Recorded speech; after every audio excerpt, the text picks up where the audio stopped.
So let's point it at the thing. Oh, Sally. That made a huge You difference. gotta point at. Oh!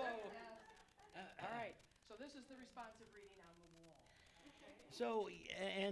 So Ruth had a wonderful idea. Why don't we do the 4 questions? Because actually they pertain to the world in general.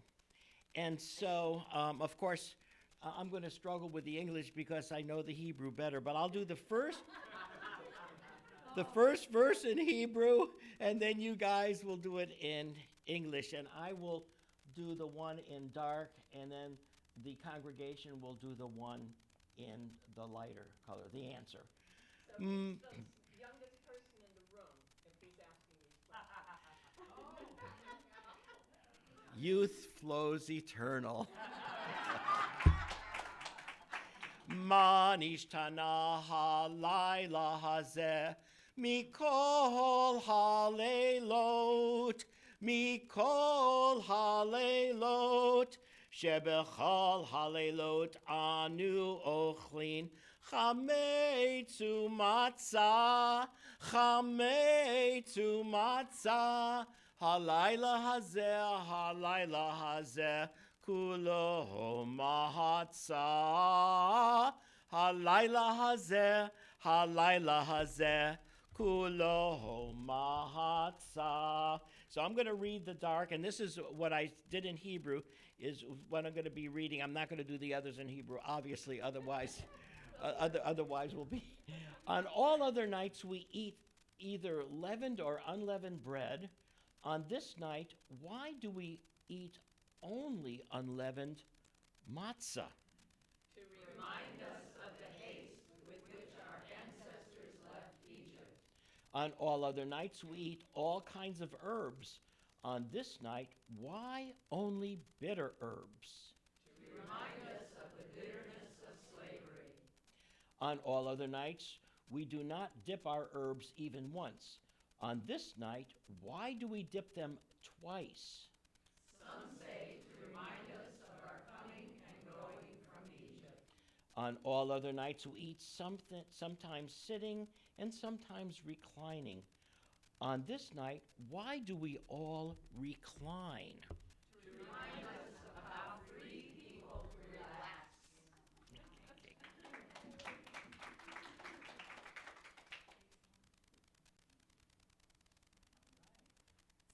I think we're getting this routine down. I know, we're getting this.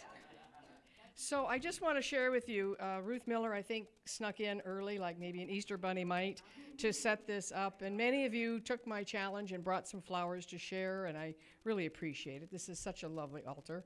So please welcome Reverend Ruth Miller. Thank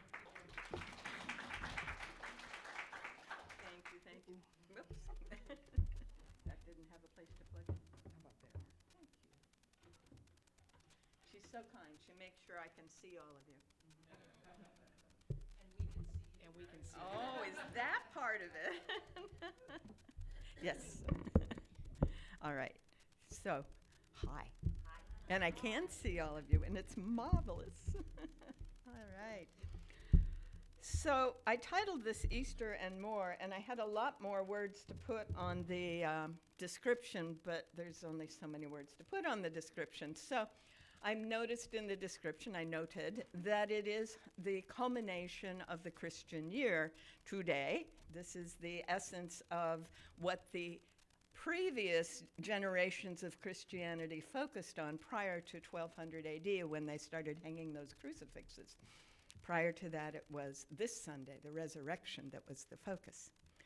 And let's see, today is the middle of Passover. That's why the 4 questions. And many people had their Seder on Shabbat Eve, Friday night, and some people had it earlier, and some people are still going to have it later. Seder means feast.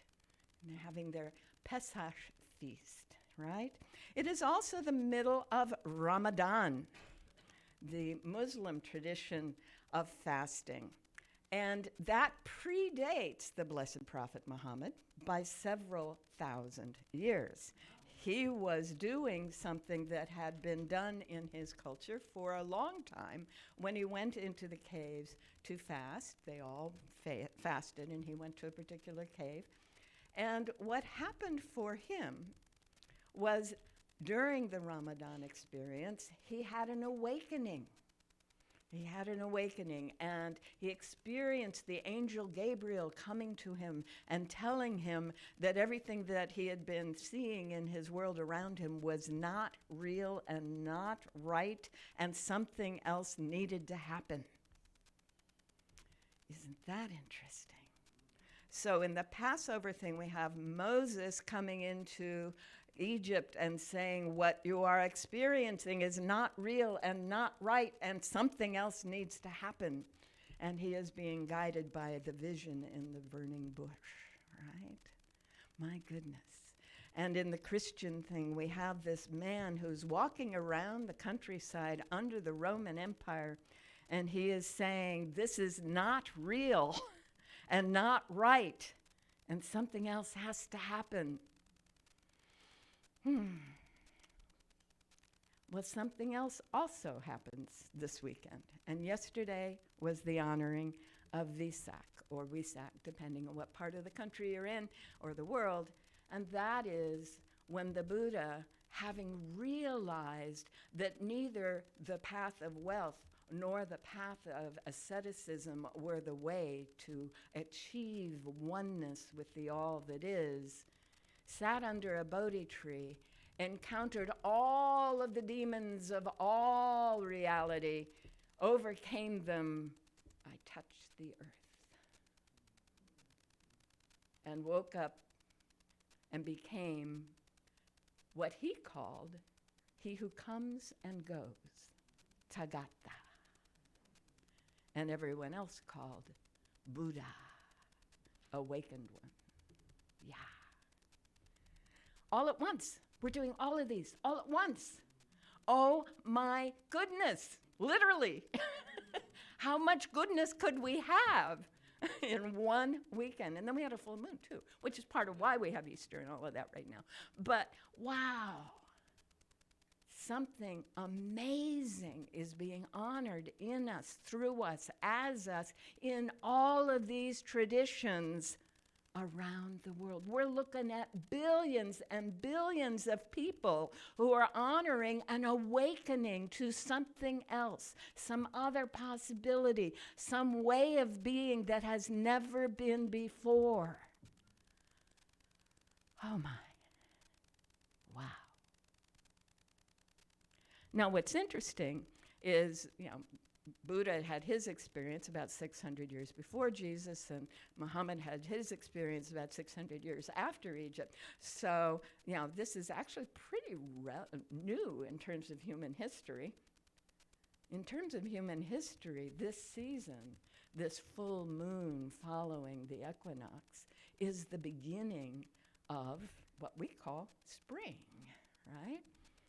And I'm recalling a moment. I was standing in line in an airport in Europe waiting to get onto my plane, and there was a man in front of me, and he had a passport, and the passport said Österreich. Österreich, and I'm looking at it. Österreich, what country is that?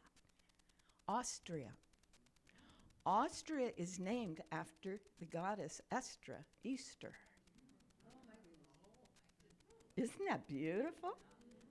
So the story in that part of the world along the Danube, which is the first main emergence of what we call the Celtic culture, the story is that every year as the ice and snow recede, the young, beautiful spring form of the divinity begins to move down into the valleys.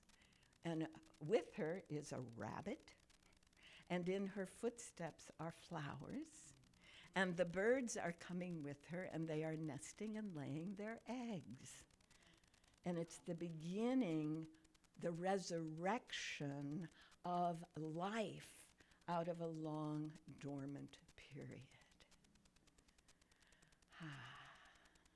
Who knew? Yeah? That all the little things that we just kind of did because that's what people did have so much meaning for so many people for so many thousands of years.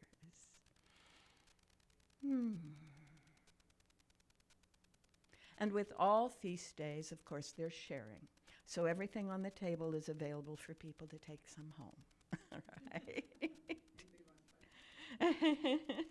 You can't have my Buddha statue, though. And as we recognize that this shift is happening in us, for us, around us, and through us, it is happening for this planet, for all of humanity right now. There's no accident that all of these are happening on the same 48-hour period, right? No accident at all. It's a time when humanity as a whole is saying, that's not real, that's not right, it has to be different.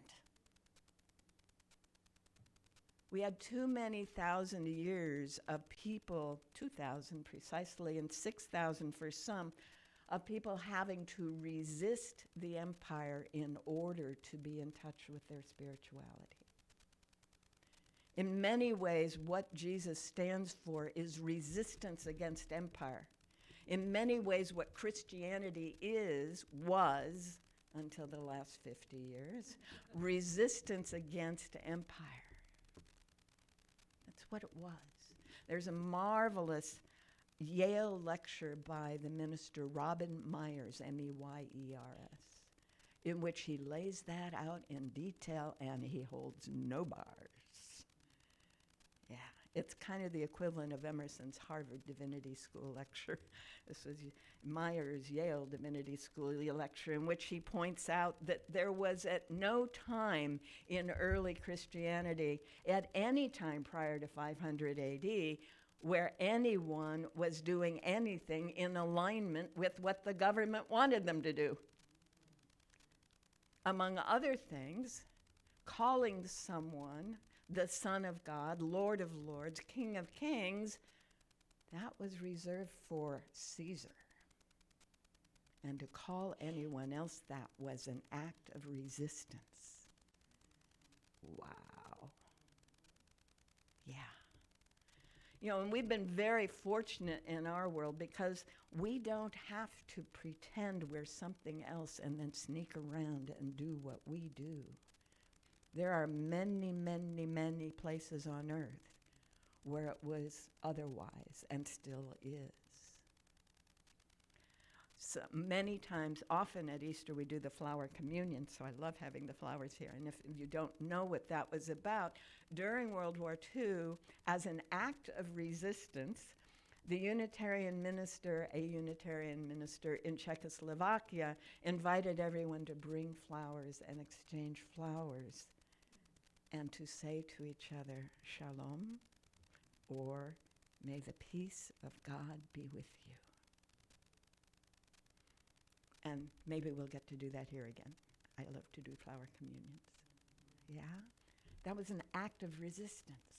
It was my very first Unitarian experience. I remember it clearly. I was 5, carrying my little, I had a little tiny hyacinth, and I carried it up to the altar, and I put it on the altar, and I felt so proud. This great, big, huge church that was probably about this size, but it was Gothic. And the altar was way up there, and the door was way back there. Right? Oh, my, yes. And then coming home with a different flower and putting it in a pretty little vase. Yes, that was so special. Sorry we didn't do that today. Maybe we'll arrange for a flower to go home with you guys, okay? So as we register the truth of all that has happened to allow us to be reminded that this is what free people do. There's a deep gratitude that comes up, isn't there? And a little bit of humility. Boy, have I had it easy. I didn't have to do it that way. Thank you, all of those who did it that way.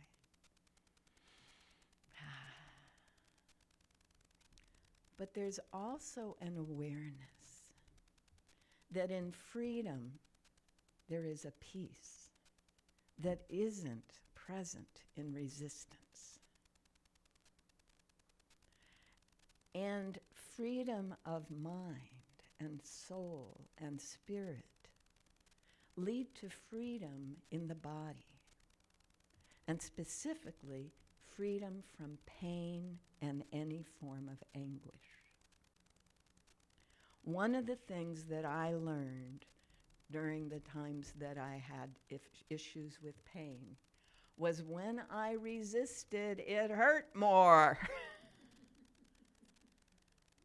And when I learned to breathe into it and relax the body and allow that place to do whatever it was doing in my body and listen to it and honor it, generally it would go away.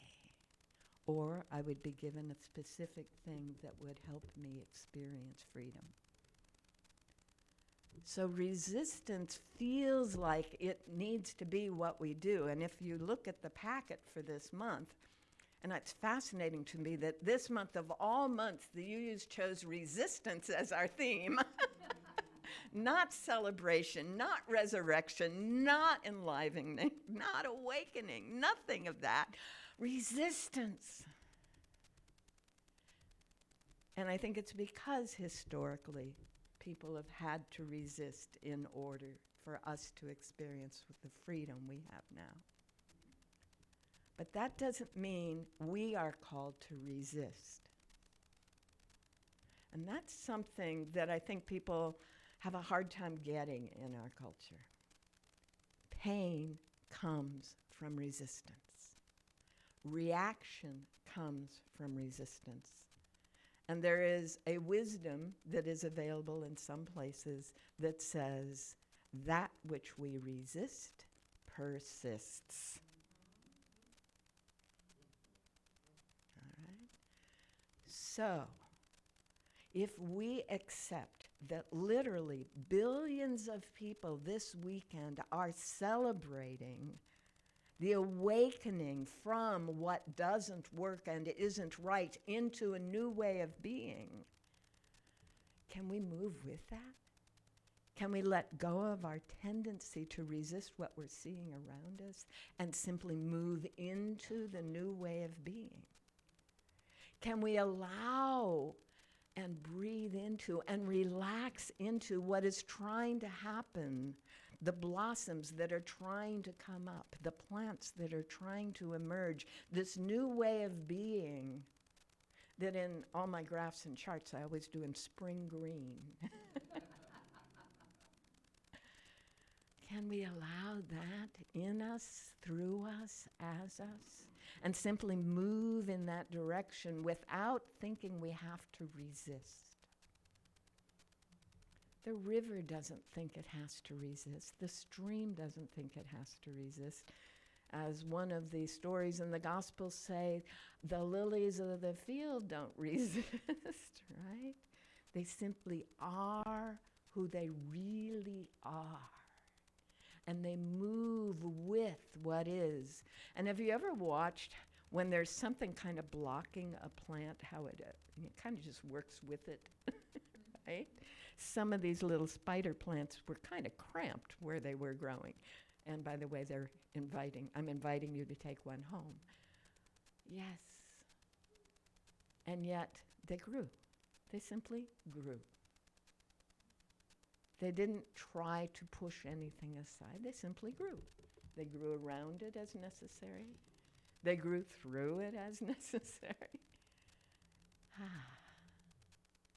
There are people who say that when we're on this earth, we're here in school. Now, I did 32 years in school. I don't think I need any more. But I recognize that when I come up against something I am starting to resist, oh, I don't need to do that. Oh, there's something here I get to discover. And you can say learn if you want.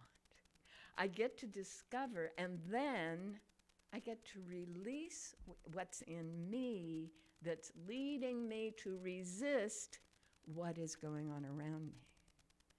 And to some extent, that is what Buddha, Gautama Buddha, called their process. It's being with what is in a way that you're not resisting it, because if you're resisting it, you move into dissatisfaction, or what the British translators of the word bhukta said, Buddha dukta. Dukta, they called it suffering. A literal translation is dissatisfaction. When we resist, we move into all those other things that we don't like to experience. When we can allow ourselves to see what in this moment is encouraging me to feel another elevated emotion. That's Joe Dispenza's language. Elevated emotion. Peace, joy, love, gratitude, appreciation, all those things. What's interesting is that thing that I was about to resist tends to dissolve around me, whether it's the pain in the body or whether it's the disturbing situation. Now, all of us have had people in our lives who invite us to be angry at them or to fight with them or to argue with them at some point in our lives. Have you ever noticed that if you can just shift to a humorous something, the fight just disappears? That is how the universe works.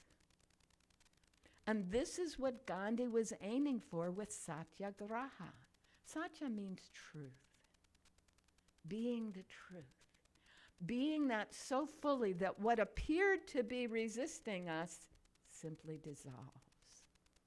And so England's military might and insistence that they owned India simply dissolved as people showed up being non-resistant. They just showed up. Non-resistant. So things happen in the world that are not in alignment with what we believe is good for people, good for us, good for other people. And they happen, interestingly, because someone out there thinks it's good for everyone. Isn't that interesting? All those things that we look at and go, I can't believe they're doing that. Someone else is saying, oh, this is going to be so good for everybody. Isn't that interesting? Now, if I resist them, they're just going to get stronger and stronger, right? They're going to insist, no, I know, this is going to be good for you. But if I can come in and say, wow, I so appreciate how much you care. Thank you for loving us so much. They got nothing to fight. And they'll start becoming the loving they're trying to be. But they're coming from resistance. Our whole legal system, and almost everyone who creates laws was trained as lawyers, right? And that whole system is based on my position and your position and adversary. Resisting. And even in negotiation, it's my position, and I'm going to give up this little thing of my position, and you have to give up that thing in your position. Oh my goodness. No wonder so little gets done.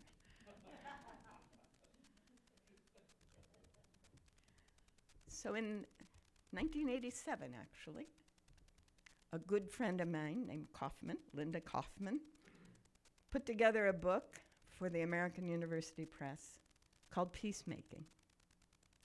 And this book was based on what she and I were professionals in, systems science. We were two of 12 women in the world who understood that world. And what she put together was a process by which everyone puts out on the table what their issues and concerns are. And then everyone brainstorms together ways that those issues and concerns might be addressed. And then everyone together assesses the effectiveness of those alternatives and together select 2 or 3 or 4 or some combination that might address the common issues and concerns. There's no room for resistance. That which was not right, not good, is no longer, because we together have designed something that is working, that is good for all of us. And it may not be perfect, but we have created something that could work and we're all in agreement on. Whole different world, right? I'm not having to give up anything. I'm finding a path without resisting, without adversaries, without anything from the past stopping the unfolding of a beautiful, potentially heavenly future, which is what all of the teachers of all of the spiritual traditions and paths have offered. Look, if you turn away from that way of doing things and stop resisting and start being that which you choose to see in the world, moving with that peaceful flow that is the essence of all that is, then that becomes your experience. And it's the nature of the universe that what is any one being's experience enhances the probability of all beings experiencing that. Isn't that marvelous? I love that that's how it works. And I love seeing it. And I look forward with you to watching how this new thing that is trying to happen, this new culture, based largely on UU principles, is emerging. Yes? Yes. For so it truly is.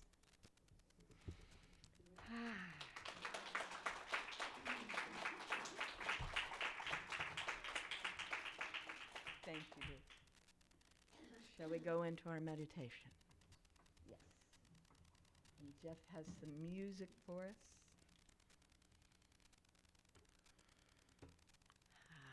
So we take a long, slow, deep breath in this place, in this time.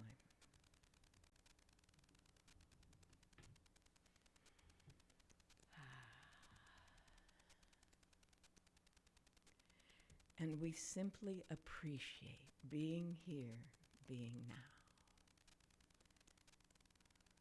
Just allow ourselves to appreciate being in this space and time with these marvelous people,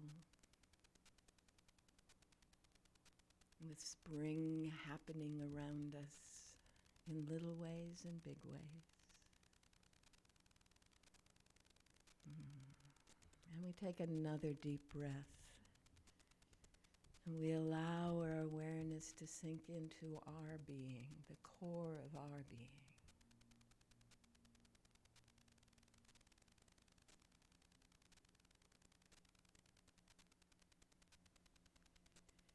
And we're aware of the body breathing and the music going around us. And as the body breathes, the light and the love that is always there at the core of our being expands into and through the body.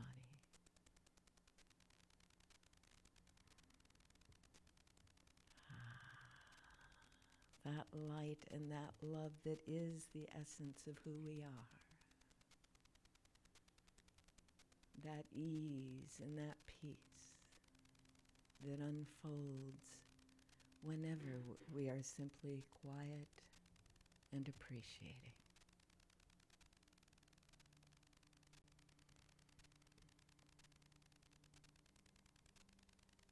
And in this relaxed state, feeling the goodness of all that is around us and in us. We allow our awareness to expand beyond the body, filling the room with the goodness, and allowing that goodness to overflow this wonderful space into the community around us. The peace and the light and the love that we are, touching the hearts and the minds and the souls of all the being in our larger community.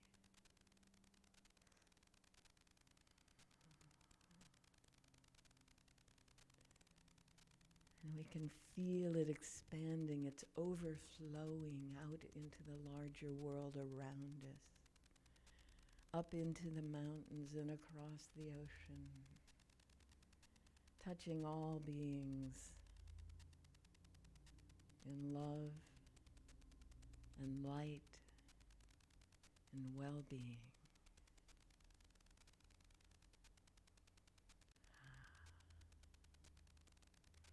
And as we're aware of it, we feel the loving presence that is this wonderful beingness we call Earth. And we feel the embrace of the Gaia Mother presence, and we embrace in return this beautiful planet that gives us all that we touch and see and taste and smell and see and hear. Wow. Thank you, Mother. And we can feel the light and the love of the sun and the spirit embracing all this beautiful system of which the planet is a part. And we feel the gratitude that we are all one. One in being, one in love, one in light, here and now, and always, in always. For so it truly is. And so I say, Amen. And I invite you to breathe yourself back into this room, into this time as we move into the next phase of our time together. And I say thank you for being the beings that you are.